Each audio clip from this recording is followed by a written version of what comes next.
When you get nausea, heartburn, indigestion, upset stomach, even diarrhea. Hey, there's Pepto-Bismol. Nausea, heartburn, indigestion, upset stomach, diarrhea. Yay, Pepto-Bismol! Nausea, heartburn, indigestion, upset stomach, diarrhea. Yay, Pepto-Bismol! Nausea, heartburn, indigestion, upset stomach, diarrhea. Yay, Pepto-Bismol! Now you know, Pepto treats 5 different stomach problems. You see, pink does more than you think.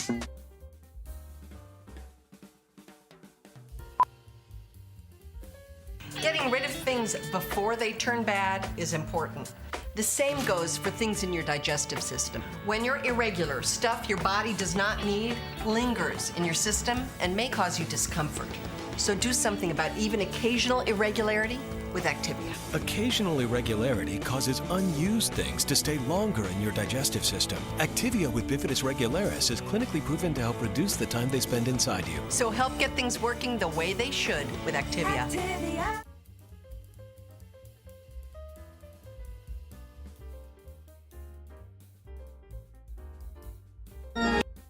It's sometime in the future. The ultimate challenge. Crossfire.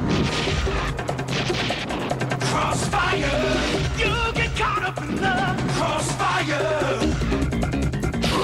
Crossfire! You get caught up in the crossfire! Crossfire! Crossfire! Crossfire! Crossfire. You'll get caught up in it.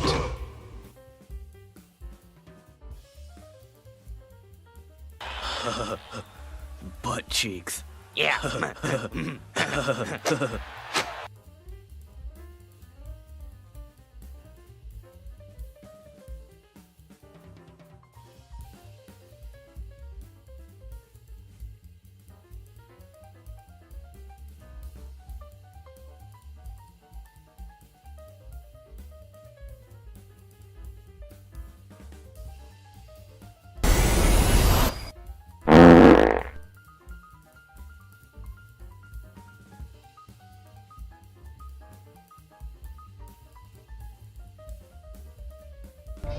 And I need you both to know I'll carry it everywhere I go. This is the power of math, people! Whoa. I think I just figured something out, Beavis. This sucks. Yeah, me. Sheer fucking hubris. This sucks more than anything that has ever sucked before. The blast shield is the blast shield. It comes down and it goes up. Blast shield! And you suck.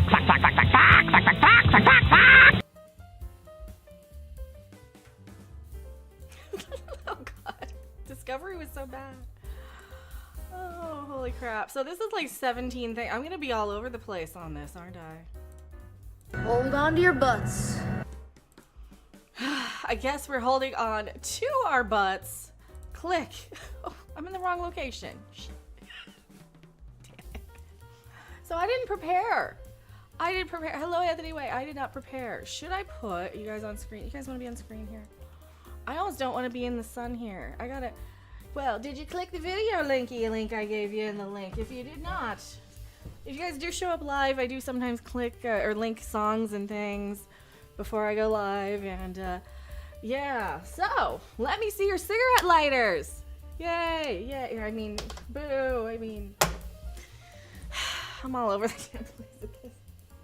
We keep losing people. We've lost like 17 people this week. And it really sucks, and it's really sad. We've lost like 17 people this week, at least. I mean, the week isn't over. Who else? Who's next? First, what? Malcolm Jamal Warner. Next, Ozzy. Then Hulk Hogan. Yeah, like holy shit, we just keep losing people. So I'm like, well, I couldn't go live because I've been crying for 3 days. Like, really? Not really though. Like. All right, so let me do my Ozzy thing. I gotta talk about Ozzy because yeah, fuck it. We're gonna do it. Where's my? We gotta go into the right background though before I do it. The 80s are hell. Shit. I'm like 80s hell. 80s hell. You know what? We're gonna stay with this one for now. Because why not? I am Mecca. Hello, everyone. Thank you guys so much for watching. Let me see your cigarette lighters right now. Holy shit. We keep losing people. Okay, so this week has really sucked. This week has really sucked if you're an 80s kid. This week has really sucked if you watched any sort of television, pop culture, anything in the 1980s. Pretty much everybody you grew up with, all gone in 1 week. Pretty much everybody. So first it was Malcolm Jamal Warner, Theo Huxtable from The Cosby Show. So apparently he got pulled under in a riptide and what was it? Not Bermuda, Jamaica, somewhere. Anyway, he had a house near the water somewhere. So he just went swimming and didn't come back. So that sucks.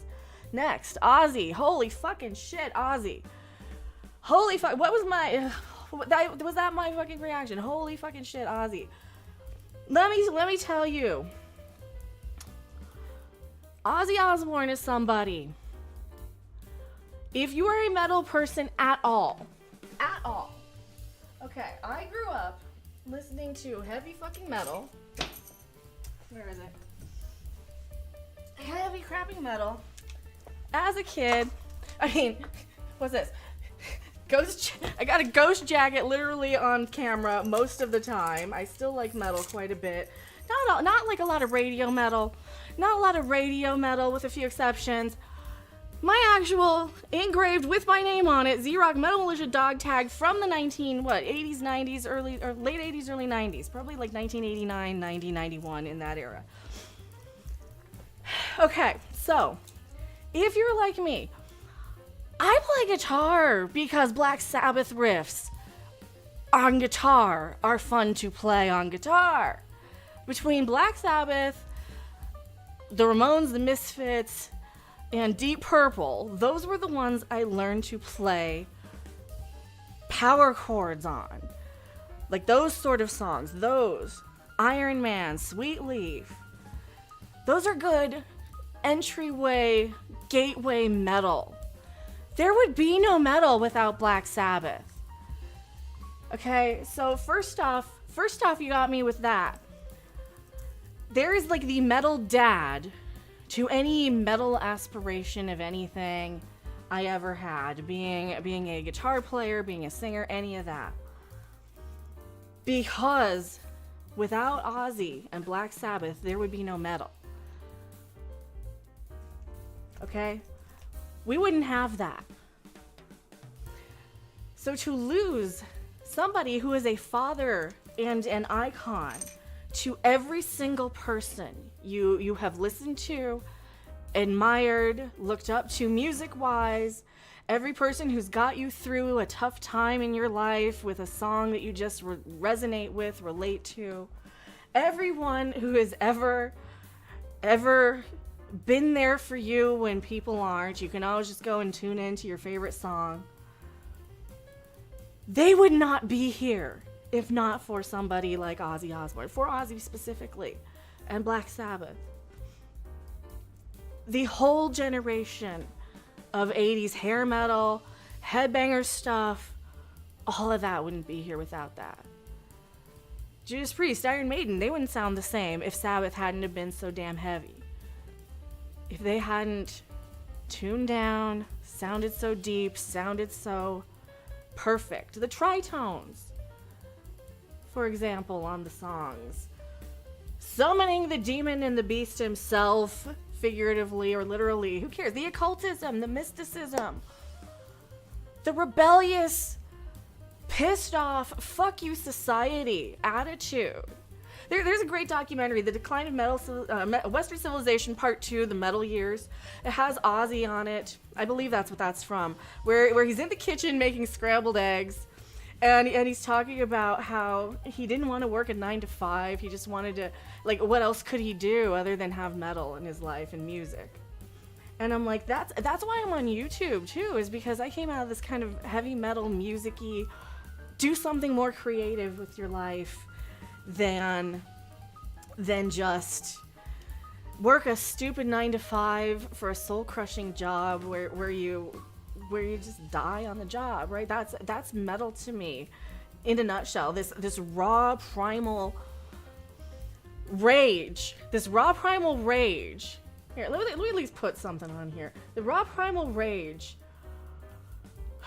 of getting the shit in your life out of your system by screaming at the top of your lungs along to your favorite songs. All right? By screaming along to your favorite... Let me try and get something on here. Window capture. By screaming along to your favorite songs, by feeling part of that community. That's a great... Really? Reset, transform. There we go. So yeah, we were listening to Mr. Crowley before the stream started. I was, if you clicked along. So, this really gets you. For people in the 90s and the 2000s, when he was just that funny guy on TV who goes out and sings Mama and Coming Home and Crazy Train. I get so pissed off when it's time to say goodbye to people. I push everybody away, and I feel like a total asshole for that. I'm like, I said he should have retired 20 years ago. Yeah, he probably should have. Sharon saved his damn life. Sharon absolutely saved his life. He should have been able to retire. He should have been. But then again, he wouldn't wanted to. What if he? He wouldn't have wanted to. He wouldn't have wanted. That's like me sitting my fucking ass out here while I'm going through cancer and shit. I'm like, I don't want to stop this. I don't want to stop doing this. What am I going to do? Go fucking do DoorDash? What am I going to do? Go work at Target? No, I want to stay on the air. I want to stay broadcasting. I want to stay doing something creative. Even if it's not singing, because I can still use singing and music in YouTube, and I do all the time. What's your favorite Ozzy song, chat? You tell me. Tell me what you guys are thinking about Ozzy. What are you guys thinking? What's your favorite Ozzy song? I can't pick one. I can't just pick one. I'll start off and go like Over the Mountain's great. Mr. Crowley's still great. Like, it kills me to hear like Mama and Coming Home. Those like the real pop radio ones. That part of my life and that I just can't listen to that stuff. Sabbath Bloody Sabbath, the album in its entirety, is probably my favorite Sabbath album. It's just, this is one of those people, he's had so many layers of everything career-wise.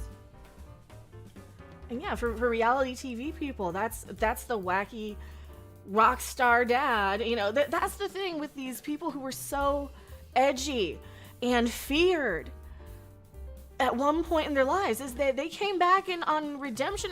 Snoop Dogg, those type of people. Remember, he was on trial for murder. Ozzy, people, the all of the scandals he's been through his life, through the addictions, through all that stuff. You went from somebody you wouldn't take home to meet your parents to somebody you literally have in your living room every single week. Okay? Like, the Osbourne clips alone are iconic. He's a household name. This type of stuff. So this is like losing Queen Elizabeth, where it's just somebody you always view as there. He was just always there. And now what? It's like that king on that throne, as the first, as the loudest, as the most influential. Now what? You know, you just feel, it feels so, you feel the loss and the void and the empty of it all. Especially going back and listening to Sabbath Bloody Sabbath, especially going back listening to a lot of the more occult ones. As we got here on screen, listening to probably a remaster of Mr. Crowley.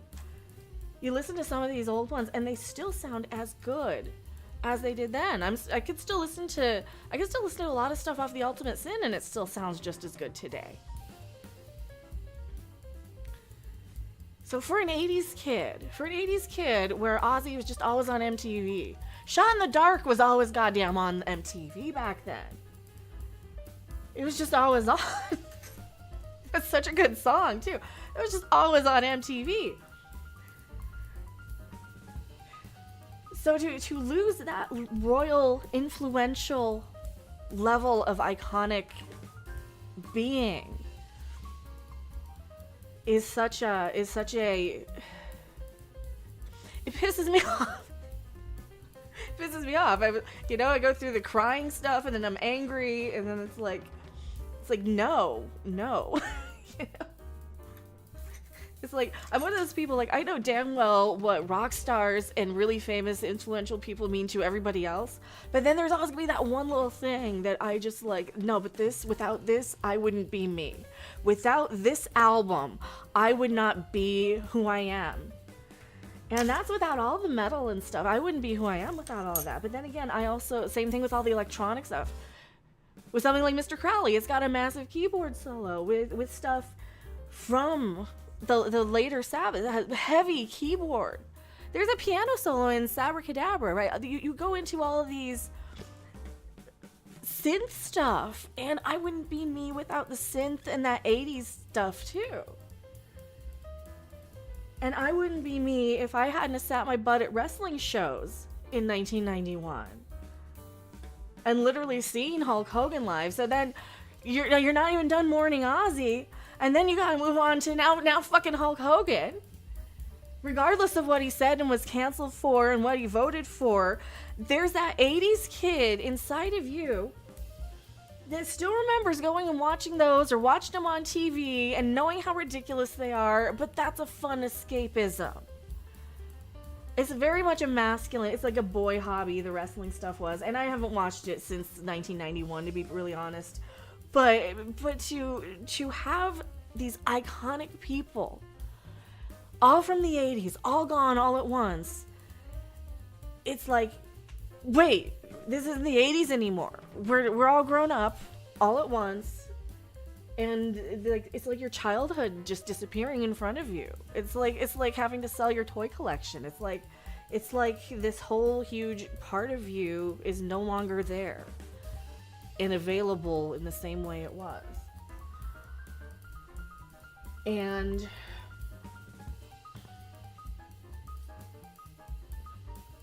that, oh god, at least I'm done crying. At least I'm done crying for now. Yeah, it just hits you because you look up to these figures as your TV dads, your music dads. And once one of your music dads goes, it's like saying goodbye to a parent. For real. Like, it hits you almost as bad, almost as hard. Because sometimes your TV dads were better parents than your real parents. At least in my case. But, so, the problem is, I don't want to cry, and I'm going to have to yell about the Fantastic Four. Because I don't want to get my freaking makeup running. No More Tears. No More Tears is such a good one. No More Tears is such a good song. I still like Miracle Man. I still like... God, what else was on that album? Crazy Babies is kind of stupid. Miracle Man's still solid from No Rest for the Wicked. That's still solid. I'm very much like one or two songs of a lot of like the radio metal. But man, this one just hits because Sabbath. Like I don't have a whole lot of physical media still, but I do have a few here and there. I do have a few things I don't quite part with. And, well, this is one of them. Holy crap. Yay, you can't even see that. You can't even see it. I do have a few of them that I have not parted with. So, this is actually cool because it's like 8 albums. It's alright. It's pretty good. So, I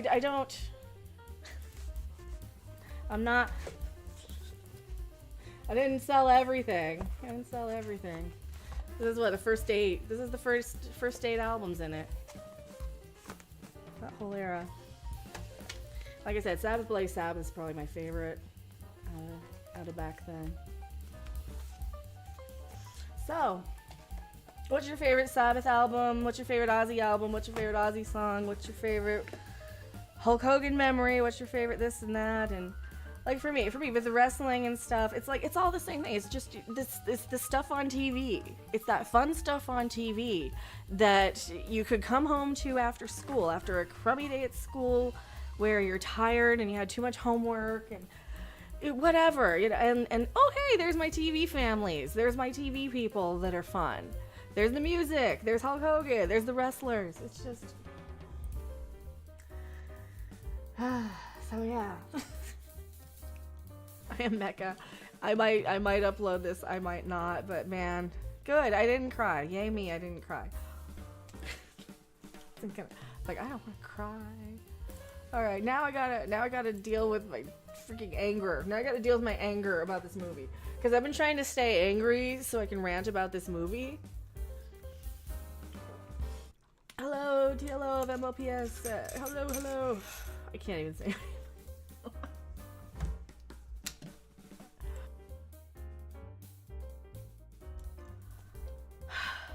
Yeah, that really hit though with Ozzy, because that's one of those people you just think they're gonna be there forever.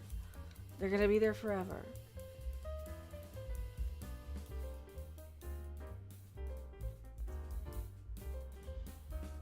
We're missing Ozzy already. It's my favorite song. Thanks to Guitar Hero. Rip brother, you deserve it. Say hello to Randy for us. Yeah, parents feared him. Religion was offended by him. Society misunderstood him. As a devoted fans loved and revered him. There will never be another phenomenon like him in our lifetime. Just goes to prove that lightning never strikes twice in the same place. We as a generation were blessed to witness his blinding light as he traveled across the sky like a shooting star. Fly high and free, Prince of Darkness. Your legacy is safe with us. Rest well, legend. Shit, just the comments on these songs alone in the last few days. Holy shit.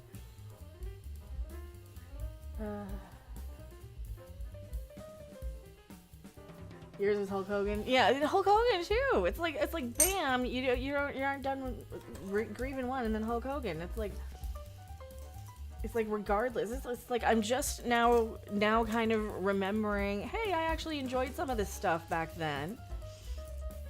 Because you kind of grow up and you move on and you go to work and you do other things with your life, and you're like, yeah, when I was like 12 years old, I went to wrestling shows all the fucking time when I could. When I was a kid, I was at those wrestling shows. And it's just like one thing after the next thing after the next thing, and then I've been feeling so crummy from cancer med side effects and reactions, and oh, I just feel awful. So I'm so sorry. If you're following me on Twitter, just mute me while I'm going through shit. I'm just like, I am the worst version of me right now, and I've been trying my best to block anybody who brings out the worst version of me and all the toxic stuff. And I'm like, I don't even know what else to block at this point. But I'm like, I really deserve to, have those boundaries respected and not be the worst version of myself that I can be,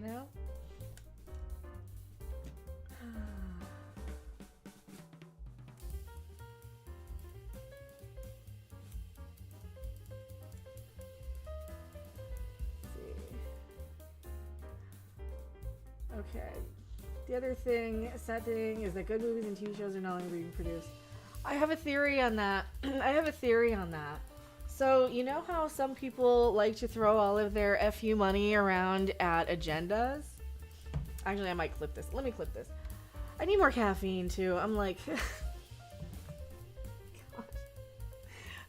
I got up, I think I woke up at like 2 because I couldn't go back to sleep because it was just too warm, and... Oh, it's one of those days. So, it's one of those days. I do want to rant about this, so I need a little more caffeine before I rant about it, but... Hold on to your butts. Don't hold on to... Oh, and we gotta hold on to our butts, too. There are zombie Klingons. There are zombie Klingons now. Did you know there's zombie Klingons? I'm gonna get some... I'm gonna get a protein coffee thing. This isn't enough coffee. Enough caffeine. Tea is not enough coffee. No, it's not. Yeah, snacked on a banana. I snacked on a banana so I'd have a little bit of calories. And like, since I've been healing and recovering, it's just like the food intake and everything is so weird. So I've got to like make sure I have calories and stuff. What's this one? Premier Protein. These are actually not too bad. It's probably all sugar though, huh? Is this all sugar? Is it all corn syrup? Oh god, I can't see that. Water, milk protein, corn syrup. Nope. Concentrate. Something. I can't see. I can't see that. Star Trek is not quite dead. It is still, they are still making shows called Star Trek. Oh, there's a new thing for, what is it? Starfleet Academy too, so. It is bad. Oh, Lord.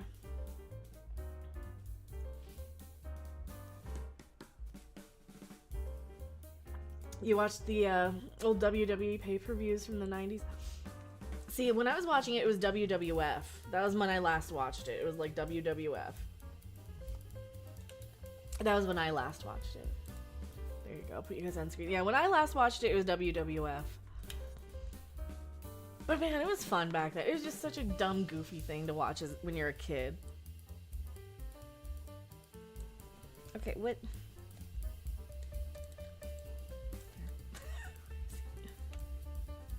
There. What are you doing? You wanna go outside? What are you doing, mister?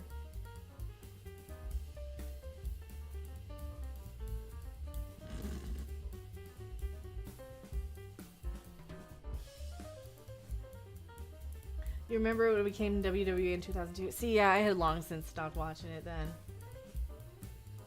What are you doing? Oh, he's purring. You purring? Here. Say something. Say something. You hear him?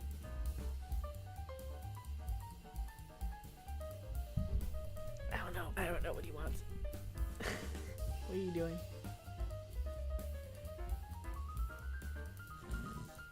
Give you bedhead. He's gonna get bedhead now. There. Give you bedhead. There you go. Okay. So, did Hogan ever fight Vader? I don't remember. You didn't watch wrestling, but you knew Hulk from Thunder in Paradise. That's the thing about Hulk Hogan. You didn't have to watch wrestling to know who he was. He was just on TV all the time. He was just a celebrity. He was just a TV celebrity. That's the thing with a lot of these people, like Hulk Hogan, Mr. T, Ozzy. A lot of these celebrities were just celebrities, along with the thing they were famous for. It's like that you would know who they were without ever hearing an Ozzy song. You watching these movies? What Suburban Commando I saw? I saw Suburban Commando in God, when that came out. Was that Hogan? Yeah. What other movies was he in? What other movies was he in? He was on Baywatch. I didn't see him on Baywatch. What other movies was he in? Because I know I saw that one as a kid. Those 1988 to 91 era of like just shitty comedies. I probably saw most of those. I saw most of those. Mr. Nanny. Oh God, I don't think I saw Mr. Nanny. But that's the thing. He was one of those personalities. Like you'd see him on talk shows. You'd see him on commercials. You'd see him on like you'd see him on like MTV presenting something completely. You would just see these people on things other than what they were like famous for.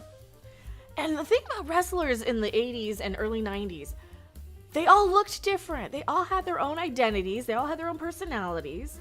Now they all kind of look like Sons of Anarchy. Now they're all kind of long hair, tattooed, greasy looking dudes with tans. And back then, you know, you had like different kinds of it. You had Doink the Clown. You had Ricky the Dragon Steamboat. Who the crap else? Hacksaw Jim Duggan was one. Jake the Snake Roberts. How many of these fucking guys do I remember? Too many of them. Mr. Perfect was one of them. God, there was an accountant? Erwin R. Shyster, there was one of them. Yeah, The Undertaker. You had, like, they all had different personalities and stuff. They all were kind of like, they were like, they were kind of like superhero type. I mean, they had their little action figures. They were unique enough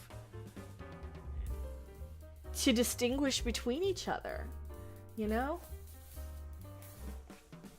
So they were distinguished enough, And now I'm like, they all kind of look the same. They all kind of are the same guy nowadays.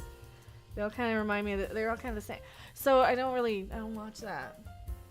Rick Rude, I don't remember him. 71 is like 101 in wrestlers. That too.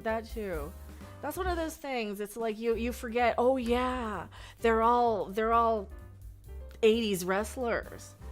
You know, like they the thing with like Ozzy and the rock stars and the wrestlers and stuff is like they lived their fucking lives to the fullest.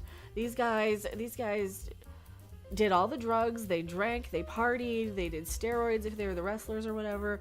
They partied and shit. They did their substances. They lived their fucking lives to their fullest. So when they do live into their 70s and stuff, you kind of just think they're going to be around forever because they have been, because they've beat all the odds with all the people who ended up going, like all the 27 Club people, all the people who died of overdoses in their 20s and stuff.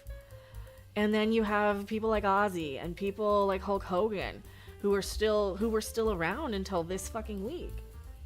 You just kind of take for granted, oh yeah, they're like, and when your generation of celebrities starts dying, you know, it's like, it's sad when it's Brian Wilson, but you also know, okay, he was really, really famous in the 60s. He was really, really getting up there in his years. And yeah, it's sad. But when it's like our generation they're just a little bit younger, you know, when they're 90s, when they're 80s and 90s, it hurts a lot less than when they're like 70s, 60s, 50s, 40s. When it's like our like when it's Shannon Doherty. That one really hurt because she was so young. You know, just when it's our celebrities from our generation that we grew up with on television that we're so close to the same age as. That one really, really hurts. So, Goldust. See, I don't know Goldust. You growing on the WWF, WWE, DC, Dark Horse Comics. They had comics. See, I remember I had a Game Boy game of one of the wrestling games. You know, hilarious. DreamWorks is fine with Justin Timberlake partying all the time, but Disney wasn't fine with him doing that. Okay. I didn't know about that. So that just sucks. It's like all the 80s stuff, because like you can kind of like the people you grew up with from the 60s. You know, it's like, oh, okay, the people from then, like, oh, okay, they've had their long runs. They've had a really, really. There's the people you grew up with because you feel immortal. Because we, like you and me, we're 20 years old, but we're really Gen X. But we're like 20 years old here when we're Gen X because we don't realize we've aged. Because we still look like this. We don't realize how old we are. 70s, 90s had Star Wars, Ghostbusters, Freddy Krueger, Power Up Rangers. Okay, what a time to grow up. Exactly. Speaking of what a time to grow up, I'm gonna shift into the Fantastic Four here. Are there any articles on it so I can put something on screen? First steps. Any articles?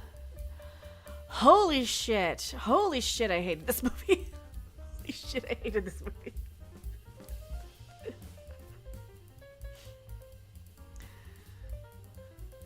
Oh, for fuck's sake. Are there any news articles?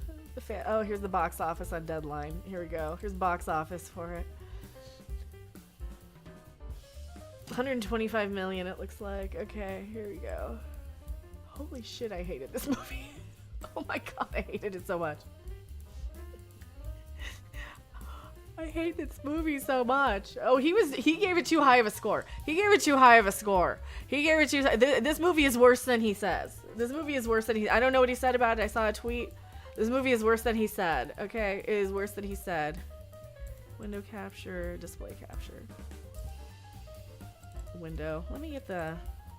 Here. Put that on screen too. I hated this movie. Do we want the cat on screen or do we care? Should we move me over a little? You move me smaller. Leave him on screen or no? Leave the cat on screen or no? Leave the cat on screen or no? Because then I'm in the middle. We got so much shit on screen. You know, fuck it.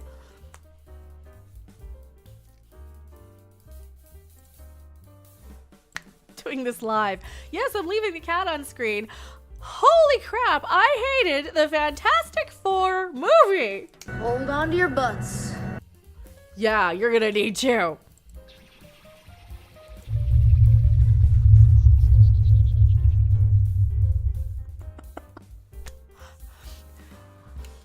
It wants to advertise tea to me. It does.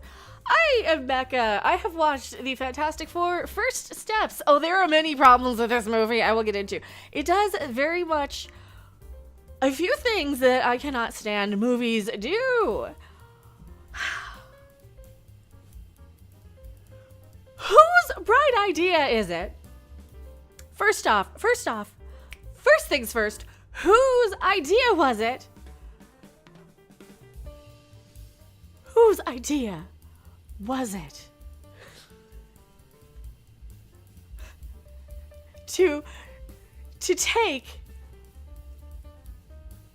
the thought of a baby crying in a movie theater and making a movie about it?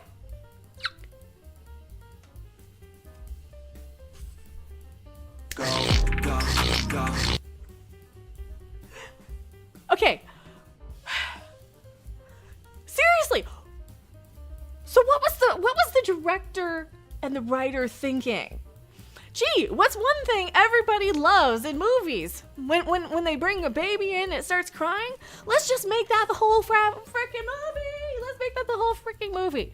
Let's make that the whole crapping movie. It is 2 hours of a baby crying when it is not the plot of Ghostbusters 2. Which I like, by the way. I really like Ghostbusters 2. Don't mess with my Ghostbusters 2. Okay? So, yes, it's literally the plot of the movie Ghostbusters 2. Spoilers! There will be spoilers on this. There will be spoilers. I will be spoiling the crap out of this. I hated this movie so much. So much. I was hoping that all the baby stuff was just going to be, and then they have a baby at the end, and that's the next thing, and then it walks or whatever. There are no first steps in this movie, okay? There are no first steps in this movie. The baby doesn't walk. It just cries. It just cries. That annoying baby cry that you're like, why is this in the theater with me? Why did you bring your baby to the theater? Oh, it's on screen. I can't escape it. Why did you bring your baby on the plane? It's that. And they made that the movie.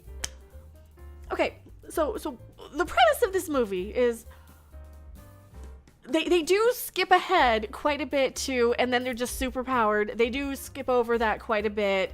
They rush through how they get their superpowers. They go up to space, they get their superpowers, and then everybody loves them, which is such a hard premise for me to buy, because if somebody actually came back from space with superpowers, humanity would see them as a threat. They would just see them as a threat. You're a threat. We can't stop you. We need to study you. We need to stop you. We need to whatever. That's what they would do, and you know it. Okay, so super implausible premise here on this movie for me. Second, in the very beginning of the movie, right? So Mr. Fantastic, he's got a TV show, and he's a college professor, and it's Pedro Pascal. There is so much Pedro Pascal pawing all over Sue Storm in this. Yes, they're supposed to be a couple. Yes, they're supposed to be in love. But I've already seen so much of that on Twitter with this movie's publicity stuff. It's just nonstop Pedro Pascal pawing all over. What's her name? Vanessa Kirby? Is that her name? And when you go through and watch this, I'm already grossed out and sick of it. I'm already tired of looking at it. I'm already tired of seeing him all over her. Here. I don't consent. Where is it?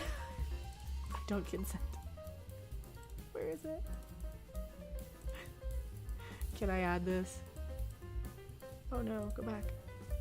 Bookmarks. I don't consent. I consent. I don't. Yeah, I don't consent. Pedro Pascal. Just pawing all over her. Yeah, I've been bookmarking things. Pedro Pascal in every interview because he has anxiety. The Pedro Pascal memes. That's all I'm seeing. Just him all over her. Her hands through his hair. I'm like, you two are so having an affair, and you know it. Or you want to. You're either having an affair, you guys are in an ethical non-monogamy thing, or something. But you guys are definitely doing more than you should be. The anxiety and the groping and the hand-holding, that is just so uncomfortable to watch for me. And then that's all the movie. Okay, so then that's so much of what the movie is. And then she's pregnant. And then they rush through this montage of people are like, yay, they're all excited for the baby. They're all excited. They want to know, like, the people, like, they're loyal subjects, which is so implausible. It's like, this is their loyal subjects? This is your loyal subjects. I'm trying to find a good frame here, but that's not what would happen in the 1960s. They would view these people as a threat and weird. They wouldn't elect Sue Storm as, like, what, president. They wouldn't put all their faith to these people. Okay, there's a lot I do like about it. I loved the aesthetic. I loved the robot Herbie. He is so cute. I loved that part of it. I loved, like, the car. I love seeing, this little cartoon of it on screen. And he gets clobbering times. I liked that. It's brightly lit. It is so oddly paced, though. They rush through the superpowers, and everybody loves them, and everybody's like, will it be a boy? Will it be a girl? Will it be twins? And you have this montage of everybody just obsessed with this baby. And I'm like, wait a minute, I don't like these people yet. I don't like these people because of this. Because he keeps pawing on her. I don't like these people because of this already. So I'm already like, you got to get me to like these people because I already don't like Pedro Pascal. He's in everything. He's in too many things. And then, and then they announce in the first scene, oh, she's pregnant, she's late. And then Herbie goes around childproofing everything before she's even showing, which is stupid. I'm like, you should have put this scene later on in the movie, closer to when she has the baby. But that's not what happens. So the Silver Surfer chick comes down and she's like, I am Galactus's herald. You're all gonna crapping die. And then she zips off. And then they follow her, but they bring now very, very pregnant Sue Storm, which is where the movie completely falls apart. Stay home, you're gonna pop. Stay home, you're gonna pop. So they've already done all these tests on the baby, and they're pretty sure it's not gonna be super. I'm pretty sure it's not gonna be. Am I too loud? I'm too loud. I'm sorry. They're pretty sure it's not gonna be a super baby, and they're pretty sure it's not gonna be a, they're not mutants. They're abnormals, whatever the hell they call them in this thing. Super people. So pretty sure it's not gonna be super people. This is another one where he's touching her again. Pretty sure it's not being super people. So she could have stayed home and taken care of that baby. Because they're gonna follow the Silver Surfer back because she's like, Galactus is gonna come and he's gonna destroy everybody. So they go and follow her back to where Galactus is waiting. And had she not been there to be pregnant, for Galactus to know that she's pregnant and has a baby, first off, he would not have asked, give me the baby, and I won't destroy the planet. Okay, so first thing, I would have been like, oh, okay, done. One baby for the entire planet. Perfectly reasonable. Billions of people on Earth, one baby. You can make another baby. You can have another baby, lady. You can stay with the baby to raise it. I mean, he doesn't want you. So, the plot of Ghostbusters 2, Galactus is Vigo, and he wants the baby. He wants the baby. He doesn't want to be reborn as it, but he wants it. So, pretty similar. Even to the kaiju walking through New York.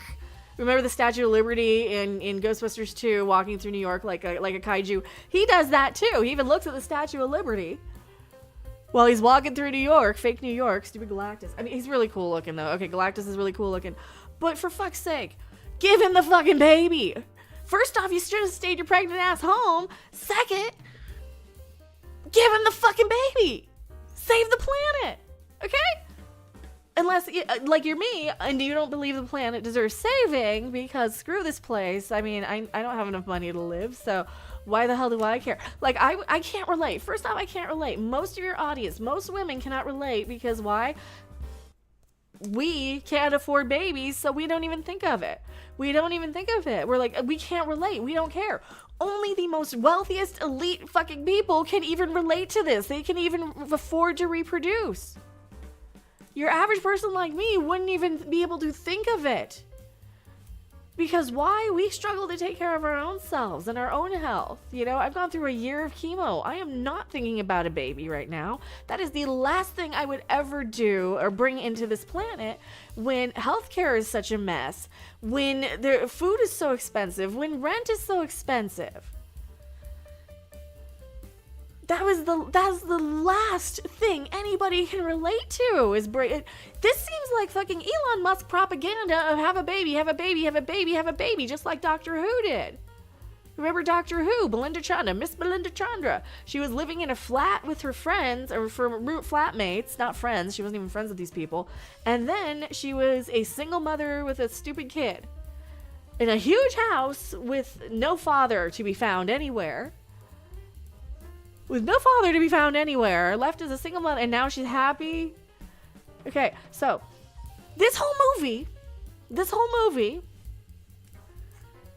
it's not the entire thing baby crying, but it might as well be, because it's all baby this, baby that, baby this, baby. I blocked Elon Musk for that. And his butt boy Doge designer guy.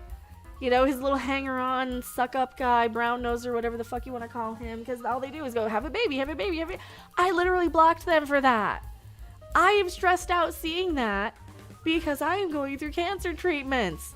And in the aftermath of the medications that make me feel so awful, I am up all night. I do not want to deal with this. Crying babies are annoying. Hearing crying babies are annoying. So, they go there. She's still pregnant when Galactus says, I want your baby.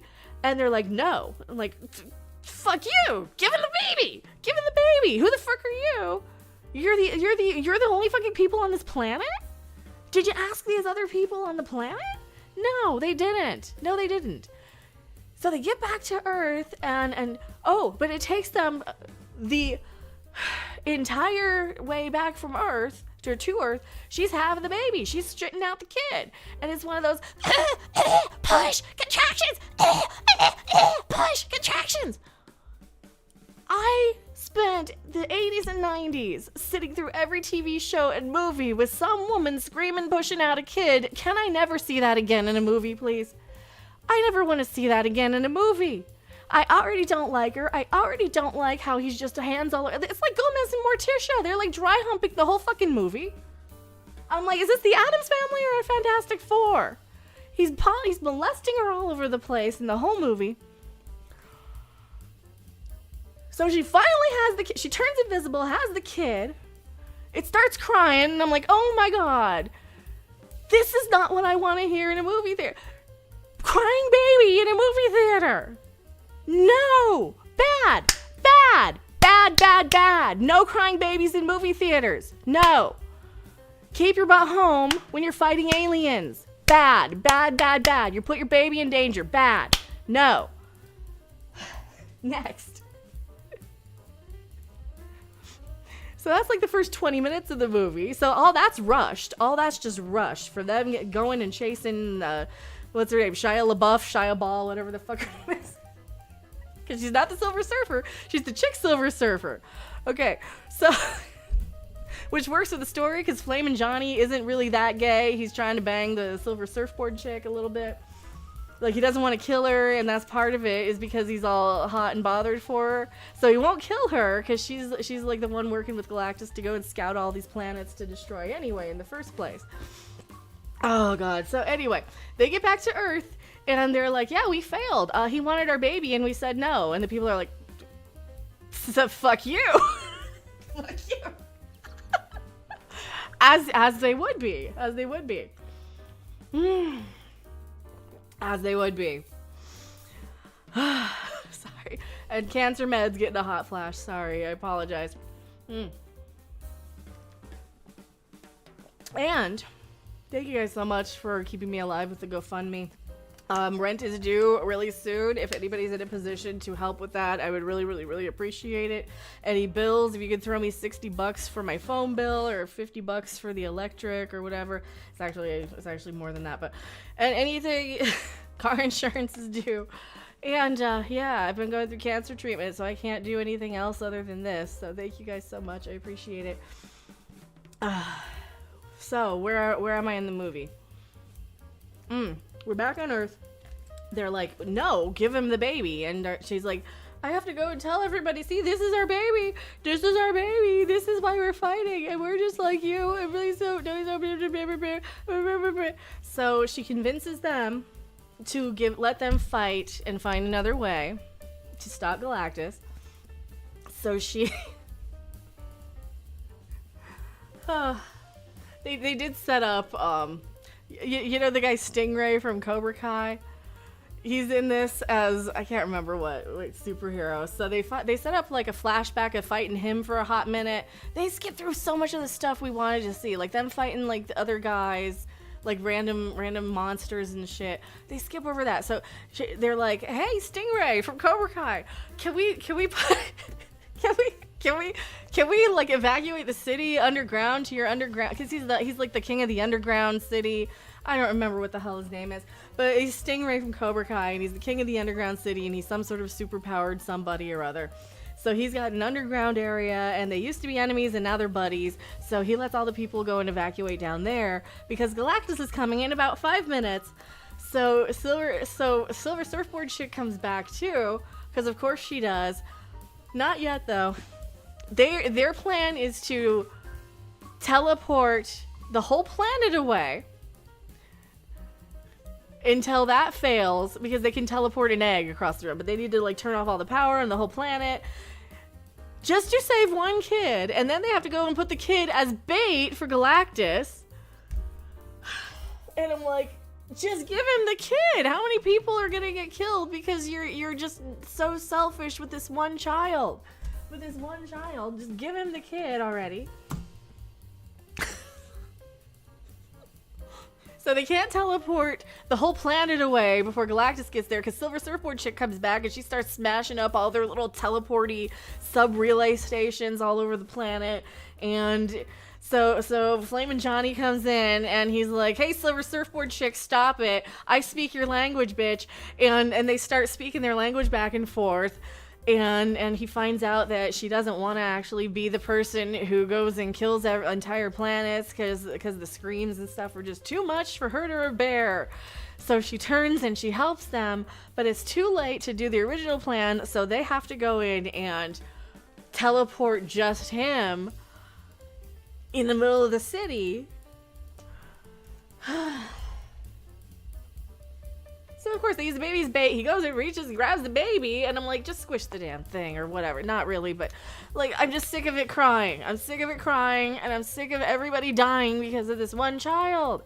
It is so unrelatable. It is so implausible. It is so disgusting of a plot point again, and it feels like it's all propaganda funded by one person who has fuck you money, the only money on this planet, with an agenda to condition and socially hypnotize women into having babies. Guess what? Women don't have money for that. You hear Galactus is a weak whatever in this? Whiner? He's not that interesting. He just wants to have a kid. For no reason. Why does he want the kid? I don't even remember why he wanted the kid. Why did he want the kid? So then the whole plot, like, I was just hoping, okay, it would be at the very end. Oh, it'll be at the very end when they have to fight the big bad at the end.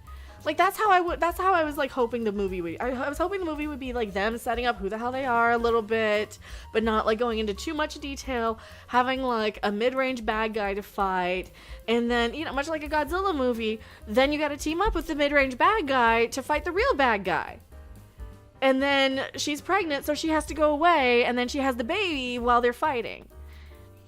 And it's an actual battle because they don't have their superpower chick who can just turn invisible and whatever and have the giant shield. Because she's kind of OP. But no, they don't do movies like that. Ah, and my hair's falling down. Look at that. Like my hair's falling out. But no, they don't do movies like that. Ah, my hair's falling down. So it's growing in gray. Look at that. It's awful. You want to see something scary? It's all growing in gray. It's awful. I haven't dyed it yet. Anyway. He's a blinder in this. So anyway, what else happens in this movie? I don't know. I gotta fix my stupid hair. This is why I wear the headband. I'm flailing too much. I'm flailing too much. So yeah, why does he want a baby? There's a baby for no explanation. No explanation really. I don't remember why. If you guys saw it and remember why. I think it's a really bad movie. I don't want to take the wig off. I don't want to. I look better with it. I look better with it.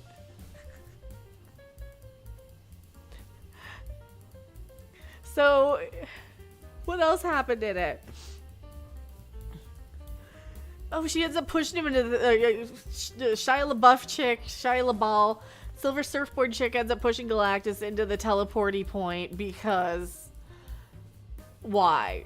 I don't care. Because she turned on him because she just feels bad. Why did he want a baby though? What did he need a baby for? Just to have somebody else to go and find other planets to, I guess to replace her, to have another person to go and find people to kill. I guess. To have a whole posse, to have because he's lonely. I don't know. Because Ghostbusters 2 had a baby in it, and this one had to also. Because Ghostbusters 2 had a baby in it, so this one had to. That's all. Oh, God. So, 2 out of 10. Fuck this movie. It was so annoying. That baby cries so much, and it's so much baby stuff. That's what it should have been. It should have been the baby comes at the very end. Give us a reason to like these people. Not we've put the planet in danger because we're rich fucking selfish assholes who want a baby. Oh my God. Oh my God. Wrong time, tone deaf, wrong economy, wrong everything, wrong economy. It's the wrong everything. And hold on to your butts, indeed. It's just not a good movie. It's just not a good movie. Yeah, it is. It's all about the baby and childproofing the thing and saving the baby and protecting the baby. It's all about the baby. All about protecting the baby. It's all about protecting the baby. It's all about baby, baby, baby, baby, baby, baby, baby, baby, baby, baby, baby, baby, baby, baby, baby, baby, baby, baby, crying babies, baby, baby, baby, baby, crying babies, crying babies, crying babies, baby, baby, baby, baby, baby, baby, baby, baby, baby, baby, baby, baby, crying babies, crying babies, crying babies, crying babies. That's all I heard in the movie. Crying babies, crying babies, crying babies, crying babies. Like we as the public would not approve of 4 people being superpowered, taking over the whole planet. And then wanting to sacrifice us to save their own baby. We wouldn't approve of that.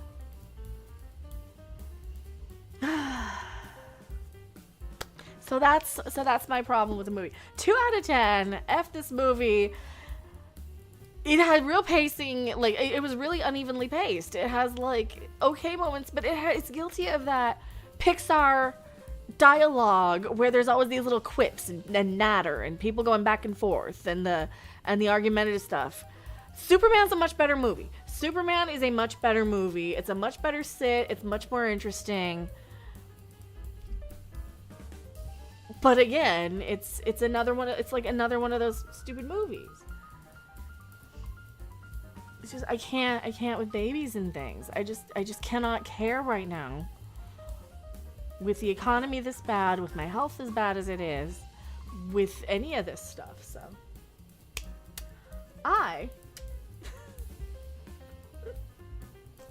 Come back to my live chat. I think they're having an affair. They're just 2 all over each other. What do you guys think? Allegedly, and,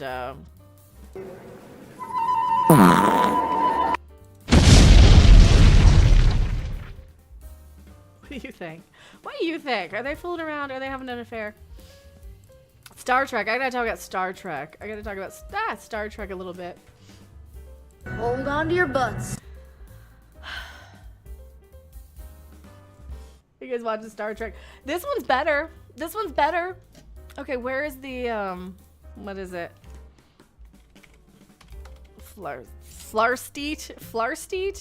Starfleet Academy. They have a first look. First look Holly Hunter. Oh god, is it got an Entertainment Weekly? Is there a clip? Is there video? Is there video? Do we care? Do we care? Starfleet Academy. I'm like, do we care? No, this is a new one. This is a new one. Paul Giamatti's in this? Oh, this is a new one. God damn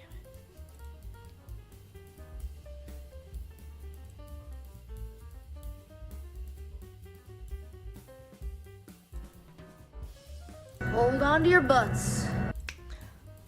Starfleet Academy exclusive first look welcomes Holly Hunter's Captain Paul Giamatti's alien transformation. Yeah, that doesn't seem right. Holly Hunter's Captain what? And Paul Giamatti's alien transformation is what? Showrunners give added insight to EW ahead of the big Comic-Con panel. Okay. Starfleet Academy. Oh, crap. The question the writers of Star Trek, ask themselves with every new show is, why is this one unique? Why do we need more new Star Trek? Why do we need more new Star Trek? Strange New Worlds, now in its third season, embraces camp and experimentation to give us episodes that are either a musical, documentary, or a whodunit murder mystery. Picard felt like a nostalgic sequel to Star Trek Next Generation, while Lower Decks remains the Rick and Morty of the Star Trek franchise and beyond, and so on. And nobody cares about Prodigy. Nobody cares about Prodigy at all. At all. With Star Trek, Starfleet Academy, which is expected to launch its freshman season in 2026. Executive producers Alex Kurtzman, not Akiva Goldsman? Here, I'm all set to read his name. And Gaia Violo, who the hell is that? Developed an idea about the next generation. Not the Patrick Stewart-led classic series, but of Starfleet. If you're going to do a show about a young generation facing the future, and you want it, as all Star Trek does, to be a mirror that holds itself up to the world as it has now, no! No! We don't want modernism and modern day crap in our Star Trek because modern day sucks. We want it to be more like the 60s when people were smarter. We want it to be more like the 90s when people were smarter. A little bit. We want it to be more like before we turn to... Before this. Hold on to your butts. That. Before it turned into that. Okay? They would never say that back then. There was always this air of stuffiness about Star Trek that seemed like it was better than us. Didn't it? It seemed like these were well-educated, aristocratic, evolved, intelligent people. And now it's not. Now it's not. Now it's Klingons. Now it's zombie Klingons and insubordination. But, you know, Strange New Worlds was the best thing I watched in the last 3 days. I'll tell you that much. Between what? Strange New Worlds, the new South Park episode, and what was the other crapping thing? Fantastic Four. Oh, God, that was awful. Strange New Worlds was the best of the three. That's a low bar, though. That's a really, really low bar. So why do we want to hold a mirror up to today? To situate the show in the halcyon days of the Federation world in some ways would in ways be dishonest. Kurtzman, a showrunner on Starfleet Academy with Noga Landau, tells Entertainment Weekly. The halcyon days, or Halcon days, halcyon, why can't I say it, was a time period when the Federation of planets enjoyed peace and prosperity. Why am I reading it wrong then? How about not going in and dropping these little references to show that you looked up something on Memory Alpha, and just make it more about people who are better than us, less petty, less in their own relationships, less preachy, and just be a better person. Just be a little more empathetic to the world around you. And know how tone deaf this is and how disrespectful it is to make Star Trek so stupid nowadays. That's all. That's all we have to do. Just make it more intelligent. Got a lot riding on their shoulders. All right, here we go. A scene in EW's first look The latest Trek entry is set in the 32nd. Oh my god. See, it's rubbing off on me. The stupid is rubbing off on me. I've watched too much of this. Hold on to your butts. So the 32nd century revolves around the first class of Starfleet. It's contagious. It's made me stupider. They've got a lot riding on their shoulders, and they're meant to reestablish and rebuild everything that we know and love about Star Trek. You could have made it good in the first place, idiot. They convey all the hope they search for. And they search for hope. And they felt like an extremely relevant message to talk about. How many times has he said and? Has he said and a million times? Lando adds, it's wish fulfillment. Every week it's about a new part of coming of age. One week that can be a prank. War erupts another week. A romance begins. We don't want any more romance. I know it's all about teenagers and love and shit, but god damn it, we're done with that. We encounter an alien species for the first time, and we don't know what the hell we're doing for another week. But at the end of every episode, what we want our audience to feel is, I want to go to Starfleet Academy. Even in the deepest, darkest depths of the character problems and drama, you get such a good feeling from watching this show of how much you want to be there so badly. Do I? I don't, though. Holly Hunter is Captain What's-Her-Name. Okay. Holly Hunter is Captain What's-Her-Name. They're giving us some aliens. Just some random cadets that they're gonna give us names of. 32th century.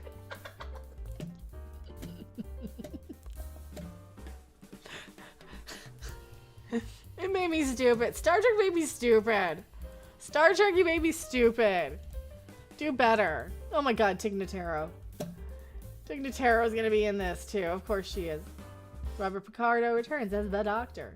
Which Doctor? Which Doctor? Is he like the... Which Doctor? Returns as the Doctor. Which one? So this would be pre-Voyager. So... Paul Giamatti. Be what? Dr. Zimmerman? Here we go. More little kids. Some diverse woman of diverse. And more diverse. More diversity. Yep. There we go. Is she gonna be our... Well, they don't even do that anymore. See, the 90s isn't even here. Like, the world we grew up in is not here anymore. You don't even have the hot chick. You don't even have the hot chick. She's the closest thing we get to the hot chick. In my day, she would be in a skin-tight leotard with tits bigger than her whole head. Okay? Q7 of 9 reference. You don't count, lady. You don't count because that's not a skin-tight leotard and you are not a sexy alien. They're making you an ugly alien that looks like what? A Drazi? Sorta? A Jem'Hadar Drazi mix. Yes, I know that's Babylon 5 alien.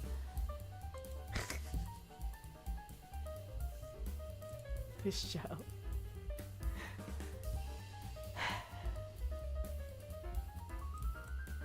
This show. Why do we want to be in Starfleet? I don't want to be in Starfleet. It seems like a lot of babysitting. So that is the Starfleet Academy. I will be talking about what? Strange New Worlds soon. I'll probably record that off the air. Don't you go anywhere.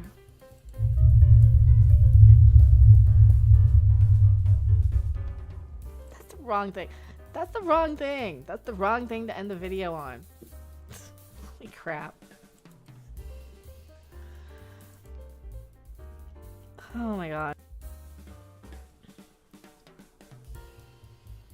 Robert Picardo. What's he doing in Starfleet Academy? Collected a fucking paycheck. That's more than I'm doing. It's more than I'm doing. I mean, that's the thing. They're at least collecting a fucking paycheck. That's more than I'm doing right now. So, you can't really complain. That's more than I'm goddamn doing right now. So, hey, possible hostile aliens are coming. Hopefully.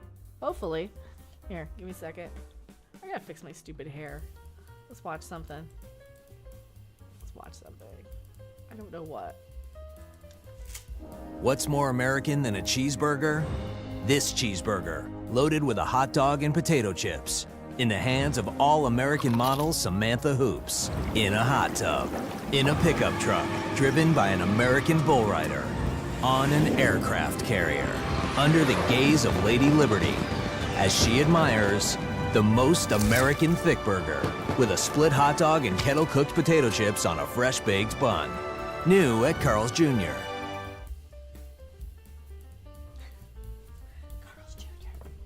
On the next Carl's Jr. commercial. You can't get that. That's not available. That's not available.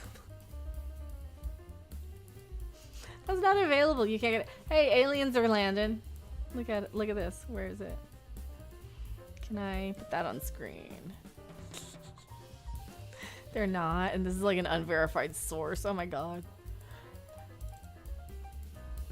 People are gonna... Here.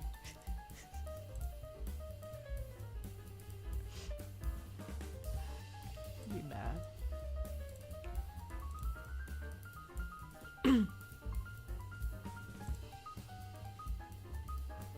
Hold on to your butts.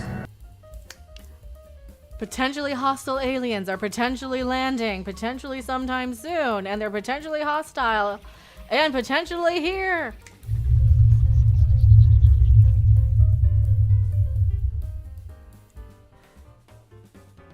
I am Mecca.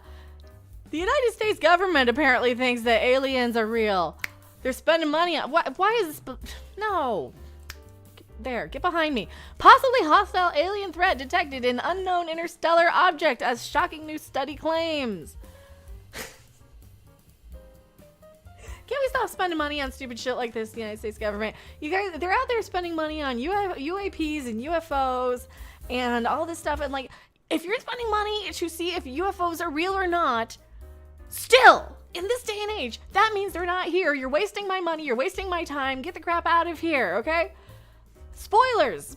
A possibly hostile alien threat is detected. Really? Are you sure? Do we want to listen to the Fox News thing here? Let's listen to what these idiots have to say. Unmute. Visit their alien friends here on Earth. So who... Okay, can we... I have too many tabs open. Right here on Earth, disguised as humans.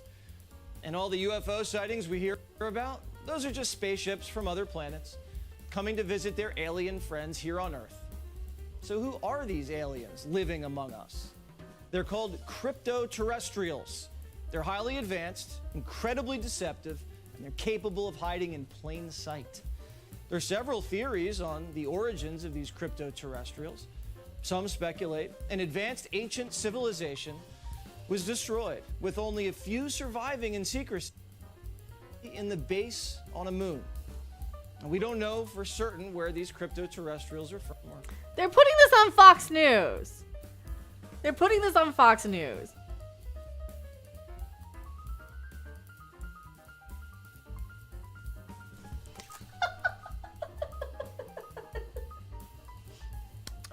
Can everybody, for 1 minute, stop everything that they're doing and realize that they have sat there in the United States Congress and talked about non-human biologicals?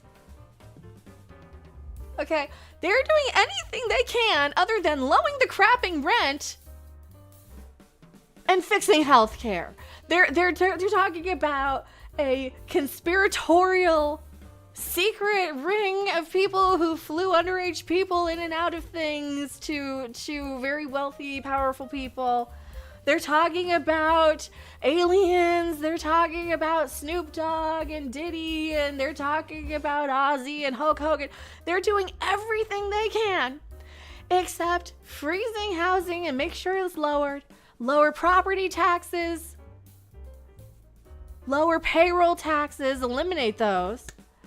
Stop funding foreign wars and foreign governments and stupid shit, and stop sending money to their buddies for contract things that they're not qualified for. And stop being bought and paid for by big fucking pharma.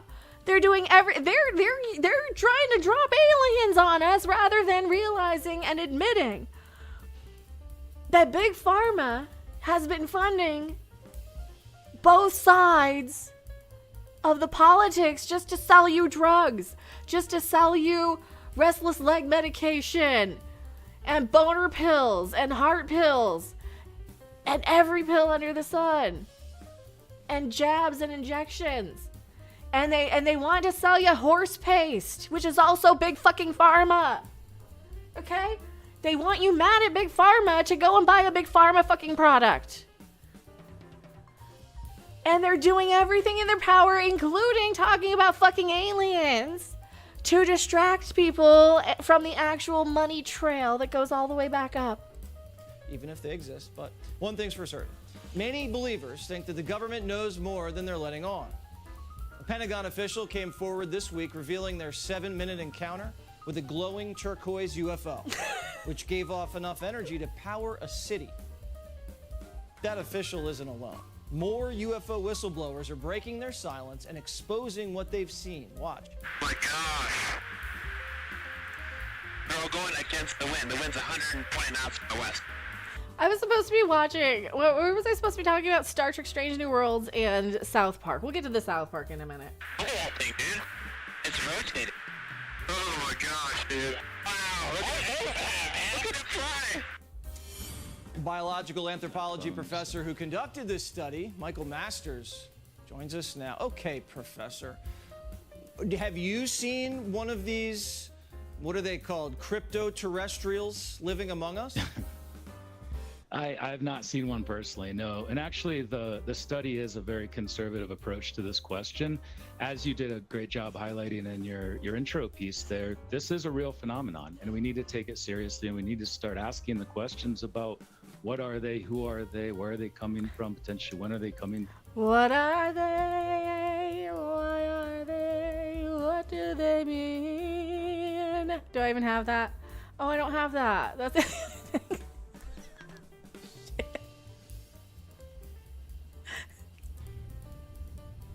Short in matters, vegetable, animal, and mineral. You are the very model of a modern major general. What are they?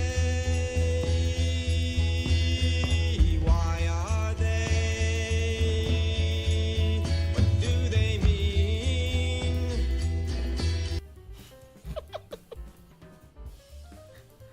You could have just not made a movie about a crying baby for 2 hours. You know, you could have done that.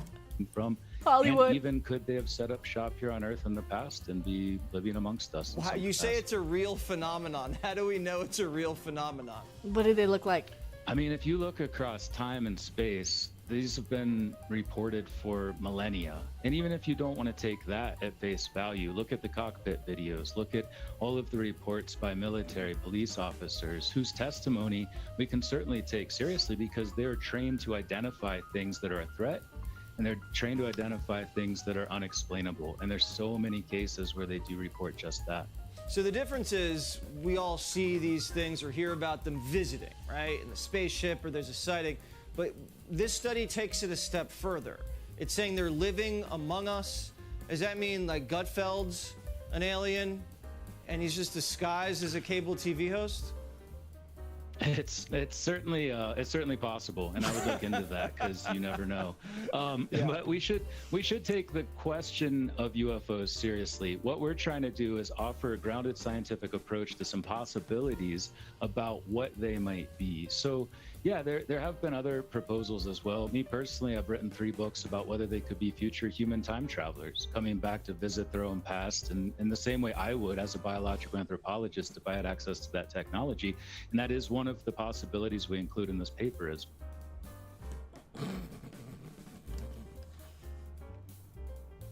That's so funny. A mysterious intergalactic object could potentially, what accent is this?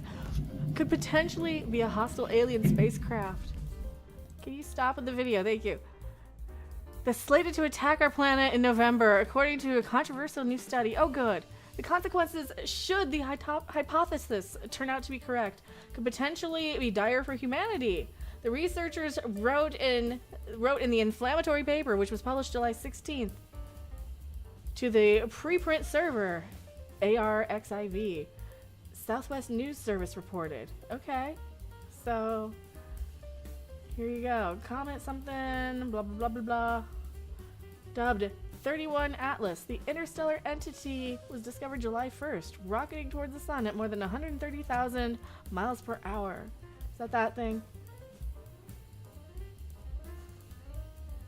Less than 24 hours later, it's confirmed to be an interstellar object, with initial observations suggesting that it could be a comet that measures up to 15 miles in diameter, larger than Manhattan. So now it's a comet. However, in the new paper, the trio of researchers suggest it might be a piece of extraterrestrial spy technology in disguise. I think y'all went crazy during COVID. I think y'all went crazy when you were isolated during COVID. Everybody's fucking out of their goddamn minds. Nobody got better. And everybody is seeing what they want to see. And now they're seeing aliens. One of the researchers, Avi Loeb, a prominent Harvard astrophysicist known for linking extraterrestrial objects to alien life, previously made waves after floating the theory that the 2017 interstellar object, I can't pronounce it, Umaguma, could be an artificial recon probe sent by an alien civilization based on its odd shape and acceleration. Oh yeah, that cigar-shaped thing. That cigar-shaped thing. There, it looks like a giant space turd.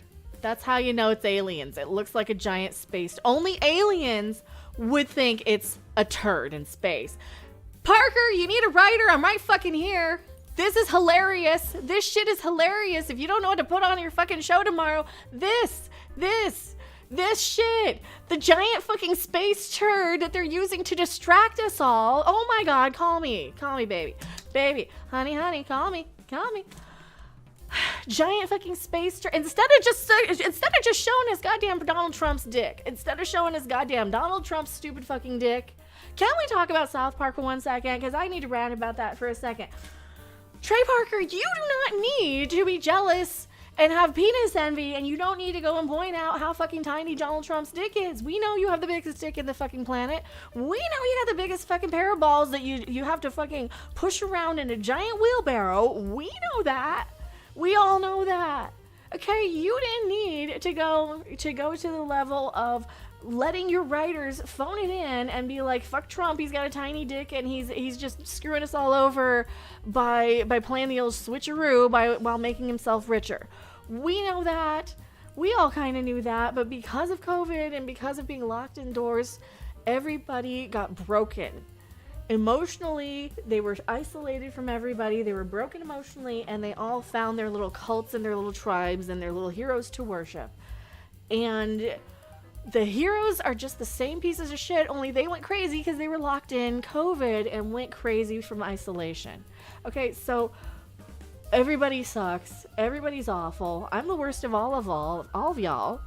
And you need a writer that's better than Donald Trump has a tiny penis, and I'm right fucking here, and I need a job. So, in this study, he collaborated with Adam Hibbert and Adam Cowell of the Interstellar Initiative Studies Something Who Cares, and they suggest a similar alien origin. The trio felt the object's speed, which was significantly faster than Umamuma and the other objects that fell and entered the solar system from a different angle than his predecessor, offer various beliefs to an extraterrestrial intelligence.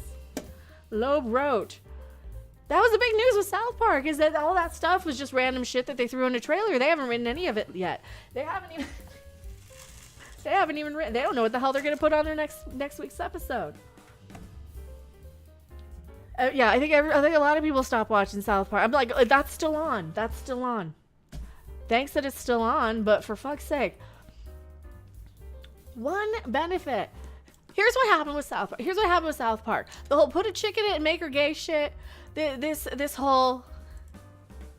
That's the wrong clip. This shit. Where is it? The put a chick in it and make her lame and gay stuff. Put a chick in it and make her lame and gay!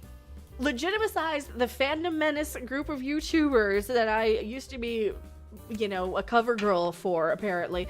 And of people who are like, Kathleen Kennedy fucked up Star Wars, but I don't know if she did so much. I've kind of changed my mind since then, and I've been canceled and uncanceled and canceled and uncanceled, and oh my god, it's just gotten so old about what I can and can't say, so I'm over it.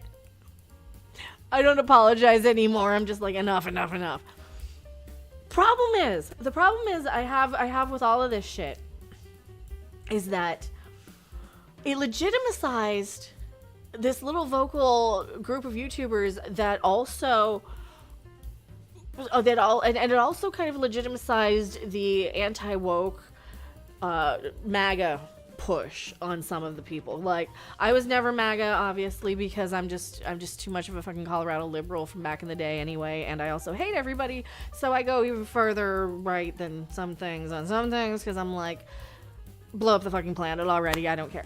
Is that eugenics? No, that's left-wing stuff. Anyway, so point is, what's the point? I don't remember. Where was I going with this? The MAGA right had claimed ownership to South Park and that group of YouTubers that were really Trump happy and all that, and Kathleen Kennedy anti.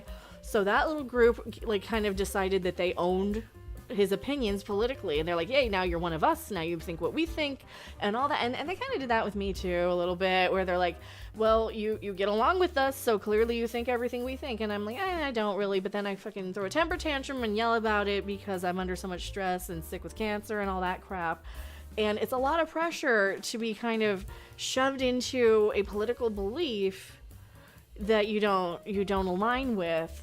So what I did was lash out, and that's kind of what it reminded me of with the Trump micro penis shit. With the he's just there to show us his dick. He's just there because he's screwing us over with money and all that crap. So that kind of reminded me of, you know, going through that with an audience where you're like, I can't pander to this audience that is now decided I'm one of them when I've done nothing to be canceled for. And that's what it feels like. It feels like having to pander to the extreme right wing for mainstream Hollywood. Feels like that's something you only do once you're canceled. That's something like Kevin Sorbo or Dean Cain. That's something you only do once you can't get any work anymore, is you pander to the Christian conservative right. And that's because, according to the South Park episode, you know, they're like, yeah, Trump, there's a lot of money in the Christ stuff. There's a lot of money in the Jesus stuff. There's so much money in the Jesus-y born-again stuff. And that's a lot more of what they were kind of, like, tackling. But it got like, overshadowed with just the Trump. I'm like, you could have attacked the YouTubers instead of Trump himself. You could have done, like, because as somebody, like, we should have been over and done with him.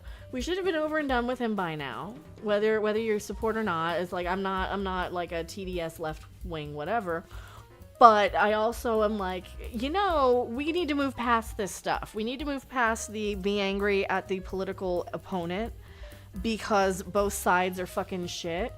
Both sides are so into just pushing us against each other for every little stupid ass thing.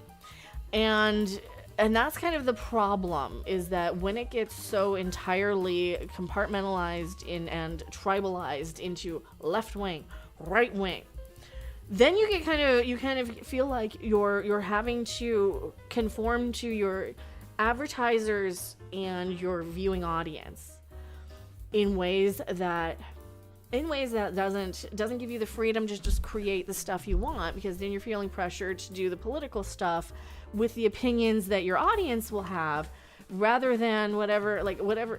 Because for me, like I keep saying, my political opinions are that they all fucking suck. They're all con men and women. They're all just con artists, charlatans, flim-flam artists.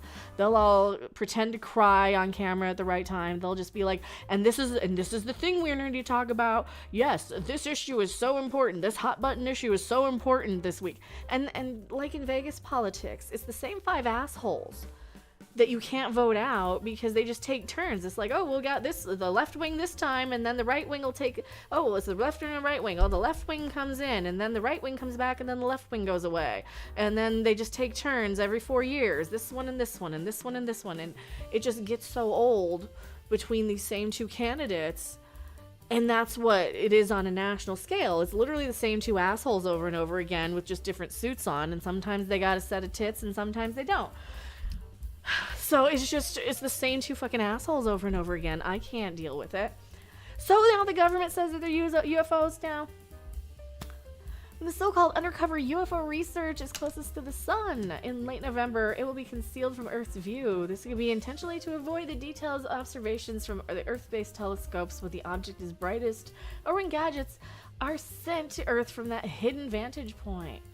If the anomaly is a technological artifact, this could support the dark forest hypothesis, which argues that we haven't found signs of extraterrestrial entities because they are remaining undercover to shield themselves from predators or prey. Yeah, us. That was my problem with the Fantastic Four. You have these people who come back to Earth superpowered. The human beings would just tear them apart because human beings are savage animals. Human beings can't get along with anything. Human beings are still in this us versus them against each other stage of evolution. Human beings are still in this trying to make each other mad just to set each other off and trigger each other, just to hurt each other and prove, yes, see, we're awful. So human beings, like, seriously. Loeb warns that this could suggest that an attack is likely and would possibly require defensive measures to be undertaken. We can't defend against aliens. We can't defend against aliens. We can't defend against our own fucking governments. We can't defend against the big fucking pharmaceutical companies who are stealing all of our money. And denying us the health care that we need in some cases. Do you see those videos all over Twitter? You see those women who are like denied their cancer meds. Like, what the fuck? Can we fix this before, you know what? Before I care about Epstein, can we fix the rent and health care issues? Okay? I don't care about the fucking elite. I think, you know what? I know they're all fucking crooked. I know they're all... Can we at least fix that? Can we at least get the rent lowered for everybody and get like some sort of goddamn job securities where companies don't make it so you have to work 3 or 4 jobs to survive. They only give you 2 days at this job because they don't want to pay you benefits. So then you got to work 2 days over there, and then you just don't have benefits ever because you're working all these little jobs, and none of them offer you health care. And the healthcare you could get because you don't have an employer that is just so astronomically through the roof that you'd never be able to afford it. Can we fix that? Can we fix that? Can we please fix that at some point? All evidence points to this being an ordinary comet that was either ejected. So it's just a comet. Added Samantha Lawler, an astronomer at the University of Regina in Canada. In fact, so why did he run with aliens? See, this is just to distract us from all the other stupid crap that's going on. So it's probably a stupid comet. So it's probably a comet. Never mind, it's just a comet, apparently. Damn it.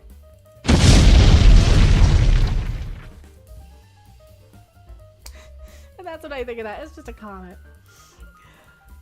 Did I like the South Park episode? I didn't that much. It's okay. Some of it's funny enough, but it's like it just feels so rushed. It feels like it's a last minute, you know, we're mad and we gotta take shots at South Park, we gotta take shots at this, and they're like, why, you know what? And they're all mad, like, oh, we don't want Trump to cancel us.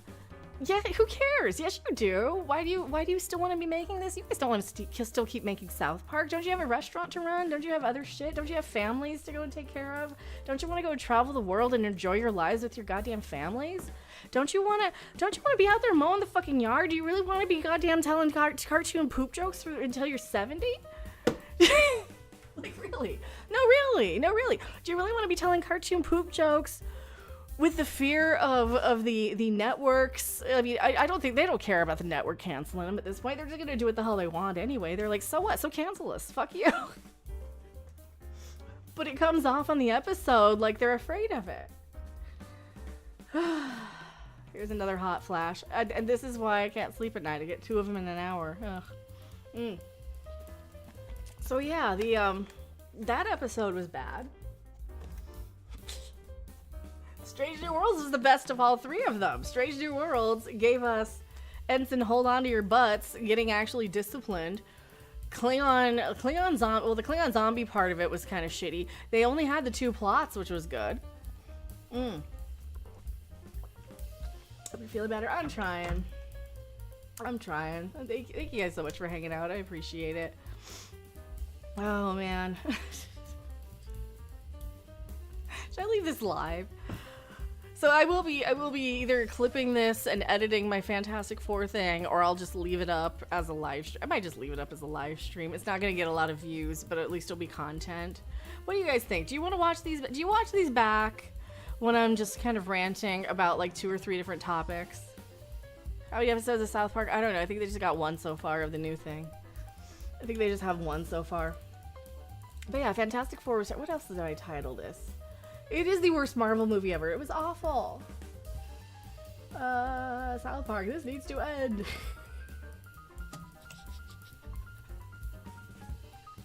I don't want to look at Trump's stupid dick. I have heard so many years of Orange Man bad, Orange Man bad, Orange Man. I don't care. Oh my god, I don't fucking care.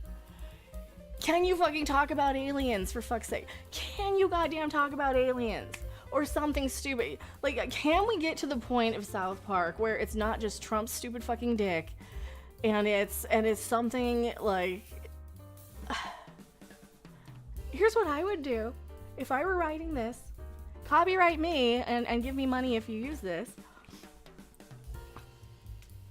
I wouldn't have even had Trump in the thing. I wouldn't have been like, oh, we gotta go to Trump and complain. Because they go to Mr. Garrison and he's like, I gave up politics years ago. And he's sitting there with the doggy and he's sitting there with his husband or whatever.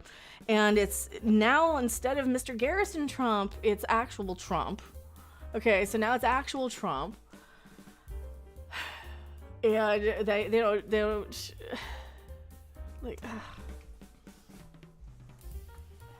So tired. So I would have instead of that, I would have been like, I would just reset the thing all completely and just be like, there is no president. That is just up to the people of South Park. Because they're like, why don't you go to the Washington? Who the fuck cares about Washington? You know, Washington's irrelevant. Do you know what the fuck they're doing over there? Who cares? We're coming to talk to the most intelligent people of the planet, and for some reason it's, you know, fucking Stan and Kyle or something. I don't know. Something stupid like Randy. They go to Randy Marsh instead again, because why? I don't know. Because who the fuck cares about Trump? They're like, oh, that fucking orange asshole? Oh, he's not in charge of anything. He's not in charge of anything. Big Pharma is. And they're coming after you because you're against Big Pharma because you're growing weed. Something like that. It's so easy. It writes itself. Why don't they? Did they already do this? Is this a plot they already did? It's so easy. It almost writes itself. Did they do this? Was that the COVID special? They went after him because of weed? No, I don't remember it. That's the problem, is like I haven't watched all these episodes in like so long. The ones I have watched I've just forgotten about, but like I wouldn't just be focusing on Trump. I'd just be like, who cares? How long is it gonna go? I don't know. Which is worse, chemo or bad movies? After chemo. The after chemo stuff. The medicine they give you after. Bad, like I like bad movies. I don't like mainstream movies that are worse than B movies. I don't like it when mainstream movies like Fantastic Four are worse than B movies. Oh, it just did the thing I hated, which was babies. It's just 2 hours of a crying baby. It's 2 hours of a crying goddamn baby. So if I clip that review, I talked about this movie for 20 minutes. I talked about Fantastic Four for 20 minutes. And then we talked about aliens, which turned out to be a fucking comet anyway. It's just a comet anyway. It's just a comet anyway. You like Superman? Superman, I think, is better than Fantastic Four. If you have to choose one or the other, ask yourself, do you really want to watch a super elite woman choose her baby over the entire planet? Do you really want to watch a rich, super elite, wealthy, skinny... Oh, the plastic surgery face on that woman alone, too. Oh my god, the plastic surgery face is so distracting on her. Like, the world I grew up in is no longer here. You know, I was, you know, a teenager in the 90s. I was a kid in the 80s. People didn't have tattoos or get plastic surgery. Once in a blue moon, a woman would get a boob job. Once in a blue moon, a woman would get a boob job. Now it's lip fillers everywhere. It's every, like, and I'm I only got the one after the mastectomy. I'm afraid to get them fixed because then I'm just gonna be another woman with a boob job then. Like, I'm at least unique like this. I'm at least unique because I have no tattoos. I have no lip fillers. I have no plastic surgery. I have no no kids. I have no yeah, so can we do better on these? South Park. And South Park wasn't even that bad. Okay, South Park wasn't even that bad of an episode. It wasn't even that. It's funny because Cartman's really sad. So Cartman's sad because woke is dead. And he can't make fun of NPR. Because it's a bunch of crying liberals and crying hippies and shit or whatever the hell. It's a bunch of crying assholes and he can't make fun of it now. Because he's like, because Trump cut NPR. And then PC Principal forces Jesus into the school. And Stan's like, I don't want to accept Jesus. Should we be doing this? Because PC Principal turns into super duper religious principal. Because, yeah, I mean, like the religious, like the super woke and the super religious are very similar in a lot of ways. In a lot of ways, with their zealotry, they're very similar in a lot of ways. So PC Principal jumps on the Jesus bandwagon, you know, much like an OnlyFans girl with bright red fucking hair and Daddy's a preacher. Remember her? It's one of those things where they just jump on board because they can. Exactly. Unique rebellious thing is to not have two tattoos or piercings. I don't even have, like, my ears. I don't even use my ear piercings. I only have like the one. I only have the one hole. I only have like the one hole in each ear, and I don't even use ear piercing. I don't even wear earrings. I don't even wear earrings anymore.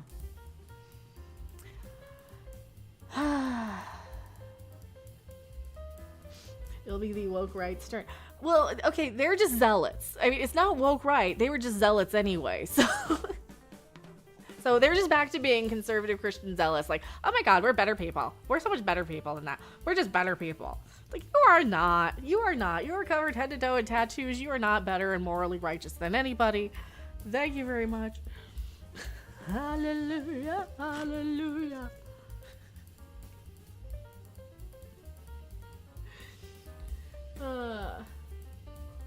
Oh yeah, I don't mind them criticizing Trump, but I'm like, you're just criticizing his dick for the most part. You're just criticizing his dick for the most part. But like, that overshadowed what they were actually saying about how...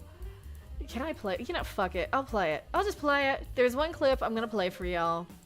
Okay, there's one clip I'm gonna play for y'all. If I can get it. If I can find it. And I don't think I'll be banned for saying, because I'm not saying it. I'm not saying it. It's South Park saying it. Not me. Gotta play it. Which is true. I mean, this is absolutely... I totally agree with this. Where is it? Like I said, the rent's too damn high. There you go. There you go. There you go.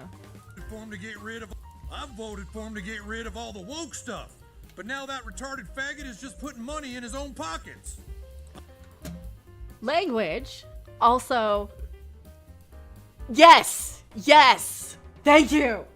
Thank you! Thank you so much.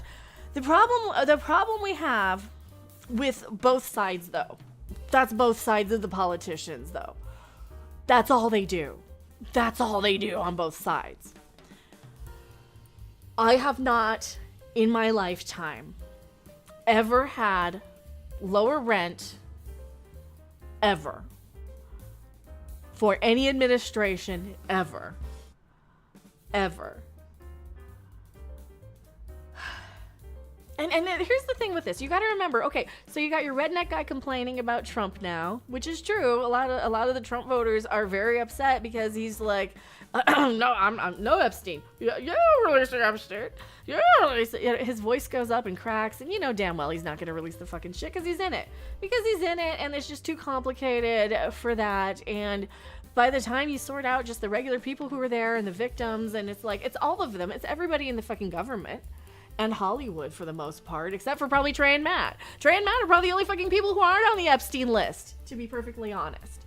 To be really honest, I would bet good money that they're the only two people who would never, ever, ever do anything like that inappropriate, because who would fucking invite them in the first place? They're the poop joke cartoon guys. They're the cartoon talking shit guys. Okay. They wouldn't have been on Epstein. So, yeah, they're gonna call out all of that shit.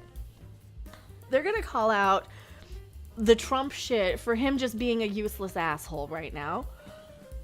However, my problem with that is we've had 10 years of the media going orange man bad, orange man bad, orange man bad, causing more people to be like, yeah, but the media sucks, and it's becoming so preachy to the point of like funded propaganda that they voted and there was no other fucking candidate. Can we goddamn admit there was no fucking candidate on the other side to vote for? There was nobody to fucking vote for. There hasn't been anybody good in decades. There has been nobody who is going to go in and actually fix what we need as a people. Because why? They come in and they take money for themselves and their contracts and their buddies, and they go put them on the boards of this and other countries, and then they go bomb another place over there that we can't find on a fucking map, and they get rich. The drug companies advertise all their crap on late night TV. You have Stephen Colbert and his little vaccine thing hypnotizing people by rocking back and forth. Go get your vax. Go get your vax. Go get your vax. Go get your vax. As they're going to sleep. And they're also hearing, Orange Man fascist. Trump is a fascist. Trump is a fascist.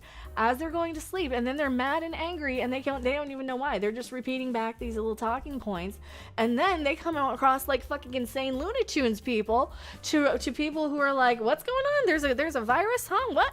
Like me, I'm like, I look up for my video games, I look up for my Star Trek and my Star Wars and my nerd shit, and I look up for my Yokai Watch, and I'm like, what? Huh? What? Who's in the White House? Who? That guy from that guy from your fire guy? Your fire guy's president now still? Okay, what's going on? We gotta wear a mask now. It's a chin. We gotta wear it on our chin, on our top of our head. What are we doing? So you get somebody like me who comes along, and I'm like, I'm sick of hearing about it. I'm sick of hearing about Orange Man. There are other assholes out there. What's this thing? There are other assholes out there. There are other assholes who need fixing and addressing.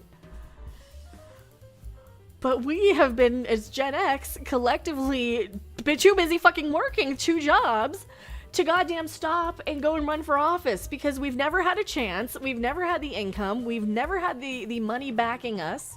We've never had that place in the public spotlight to where we can just stop everything and get a bunch of money behind us to actually go in and make a fucking difference and get elected. Because why? It's a very elite club of people, and I'm like, I don't mind them taking shots when he's knocking people off the air for saying whatever and this and that, if they are just one form of propaganda or another, if that's their honest opinion. I don't care about that. I just don't need to see his fucking dick, and you to be so fucking obsessed that that's the only fucking problem is just him. It's like seriously, you're smarter than that, Trey. You're smarter than that. Should just be really just Trump is the problem now. We're just focusing on him and his little dick. We're just focusing on him and his little dick. Your dick is so perfect, Trey Parker, that for you to be having to point out the micro penis of some idiot, your fired guy, you're jealous of your fired guy? You have more power politically than he does. Trey Parker, you have more power politically than he does because you have all of Gen X. You have all of Gen X and all of the people who watched this show since the 90s, who still have that little memory of how it was in like 1990 to about 2010 or so, who probably haven't even watched it since then. And that's why they're coming in, like getting kind of like, oh, we're going this. We're going with this. We're going with this. So who knows?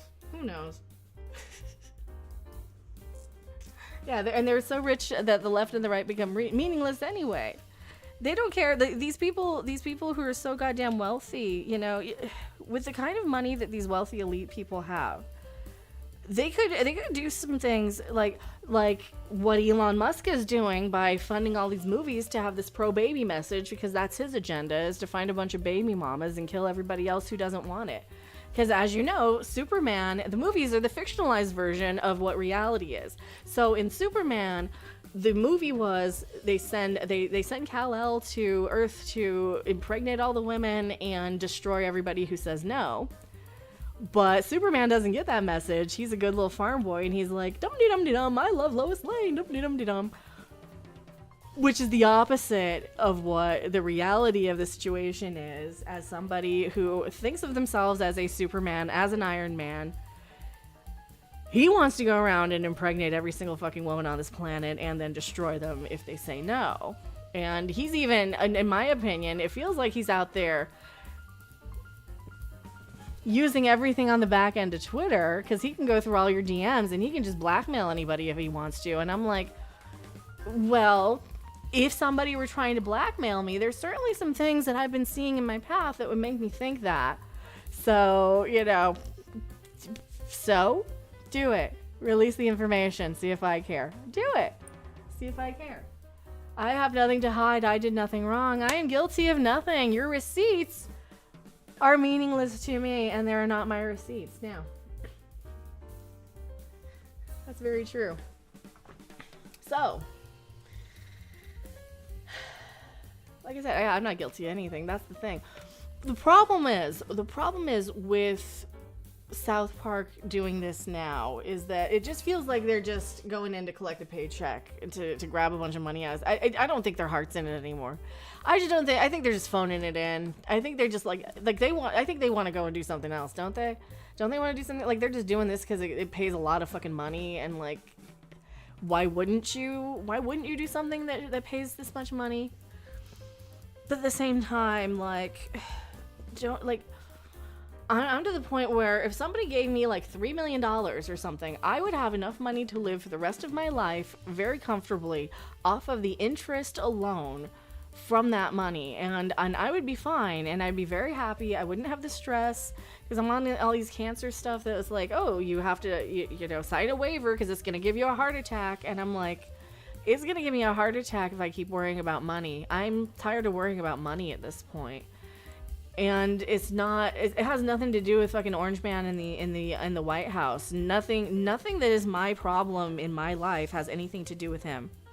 At all, one way or another. At all. Has some of his policies annoyed me in my health issues and things a little bit? Some of those policies have kind of gotten in the way a little bit here and there. Yeah, they have kind of gotten in the way and been a little intrusive. However, when you're going through healthcare stuff anyway, and when you're going through applying for this and that and everything else, everything feels like it's an open air prison. It feels so intrusive. It feels like everything is in all of your information. Everything is in every little fucking micro detail of everything you do. So, I'm to the point now where I'm like, the aliens need to just fucking land and blow up the planet already. If none of this is gonna get better, if none of this is gonna get better, I can't sit there and watch political commentary of people bitching when nothing's gonna get changed. I just can't sit around and listen to Orange Man bad. I voted for him to get rid of all the woke stuff, but now that retarded faggot is just putting money in his own pockets. That's the thing. And that's the thing. It's hard to switch off and detach. It's not so much, because it's like, okay, well, if South Park is just going to be politics, I'm going to go back and watch Strange New Worlds and stuff, because it's less specific to the stupid shit that's going on right now. Like, I need an escapism from it, because all I have right now is health issues and whatever's on the internet. Health issues and what gets floated on my internet feed, okay? Because I don't go out and do a lot of stuff or anything at all. I don't go out and do things. I'm just recovering from the cancer meds. So, this is technically my job. If anybody would like to pay me for this job, I would appreciate it. But you don't have to or anything. It's just, it would really, really help. It would absolutely help. And I just, I think my thing is, they have so much more to say than just Orange Man Bad. Like, that's just such late night comedy. That's Colbert level writing. And to just be like, and he took Colbert off the air and he silenced him and he's a fascist and I don't care. Good. Thank God. At this point. Then you know what? Ugh. You don't want to know what I think. You know what I think? I want it to be as bad as everybody thinks it is tenfold. I want it to be worse than the reality is. I want it to be worse than what everybody thinks before I start caring. All right?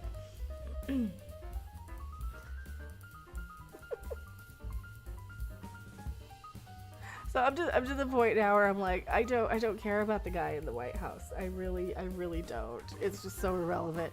And so much of that episode was Cartman reacting, and he's gonna off himself in the car with Butters. He's got like a hose. He's gonna inhale exhaust.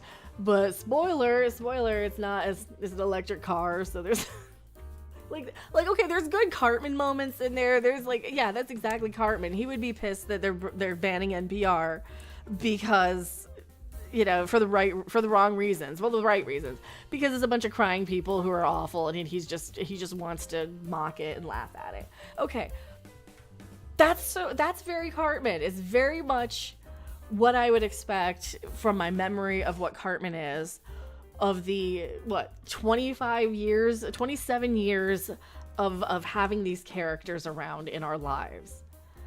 Who has seen every episode of this? Nobody? Who has seen every episode of this? I haven't anymore. Have I? I might not have even. I haven't seen them when they're all grown up. I haven't seen those.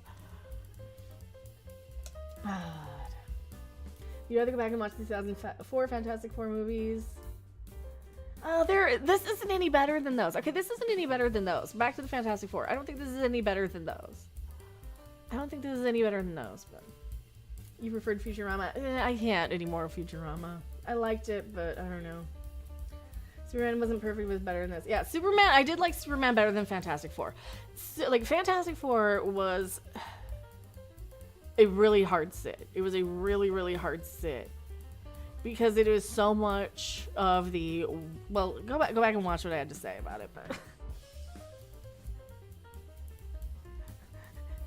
2 hours of crying babies, the movie. 2 hours of a crying baby in the movie theater, the movie. It's a crying baby in the theater. The movie. Fuck you, movie. Fuck you, movie. Fuck you, movie. So that is my review of that. South Park, okay, it had its moments, but I'm like, just fucking stop. Why can't I look at your dick, Trey? Trey, I want to look at your dick, not fucking Trump's. Okay? That's really why I'm mad. That's why I'm mad. I admit it. I have thought he was hot for like fucking forever. I want to look at his dick, not Trump's dick. Okay? Drop your fucking pants and show me your dick. God damn it. I want to see it, and I don't want to see Trump's. That's how you get a woman to beg to see your dick. You just show them Trump's. You just show them Trump's over and over again, right? That's how you do it. That's how you break a woman. So they're there on their knees saying, "Please show me your dick. Please show me your dick, Trey. I want to look at yours, not Trump's." Okay? I want to look at yours, not Trump's. Crying baby. No, the crying baby's Fantastic Four. Superman doesn't have a baby. It's got a cute doggy. Superman's cute doggy. Superman saved the cute doggy and the cute squirrely. And Fantastic Four is the rich bitch tries to sacrifice the entire planet for a stupid baby that doesn't even have superpowers. Oh, it doesn't even have superpowers. And I'm like, needs of the many outweigh the needs of the few. Give him your baby. Give him your baby. Give him your baby. Oh, man. That baby in that movie. Did anybody else see it? So, yeah, that got a 2 out of 10 for me. That got a 2 out of 10. I did not enjoy it. Do you want me to leave this live? I feel like I said everything I was going to. Strange New Worlds. I will do a video on Strange New Worlds probably tomorrow or Sunday. I'm so sorry. I don't have a lot of energy to do anything at all, ever. I am so just sick all the time with these after, like, it's the recovery of after the chemo meds, after radiation, after surgery. Like, I'm still healing from surgery, and your body just goes through all this to heal. And then you're going through all the neuropathy, and then I'm getting like all these hot flashes. You don't need to hear it. You don't want to know. But I've been miserable all the time. I'm not getting enough sleep, and I'm so stressed about money, and I'm so worried about it. So thank you so much, Morbid, for the super thanks. I saw that yesterday. Thank you. I really appreciate it. And what else do I want to say? Yeah, leave it live. I can leave it live. I'll leave it up. I might stream some video games over on Twitch later on. What time is it? It's 2:30 already. All right, it's 2:30. I need to grab lunch or something here. What's going on? What is this? Blah, blah, blah. You are due for a mammogram. To schedule an appointment, blah, blah, blah. Screening saves lives. I know. You're gonna squish the one remaining one. They're gonna take the one I have left and just squish it in a plate. And probably give me cancer, huh? Oh, Lord. Anywho, thank you guys so much for hanging out. I really appreciate it. Yeah, I did not enjoy Fantastic Four. South Park wasn't too bad. It's just that little stupid bit at the end with the dick. I'm like, no. Wrong dick. Want to see yours. Want to see yours, not his. Want to see yours, not his. It's like, what's wrong with it? Anyway, so...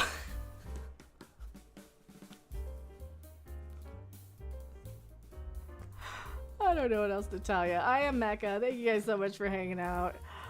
I will see you on the next video, live stream, or wherever. And I'll probably take that Fantastic Four thing and either clip that down, edit it, or whatever. I'm not sure. My reviews don't actually do too well. Strange New Worlds I'll talk about.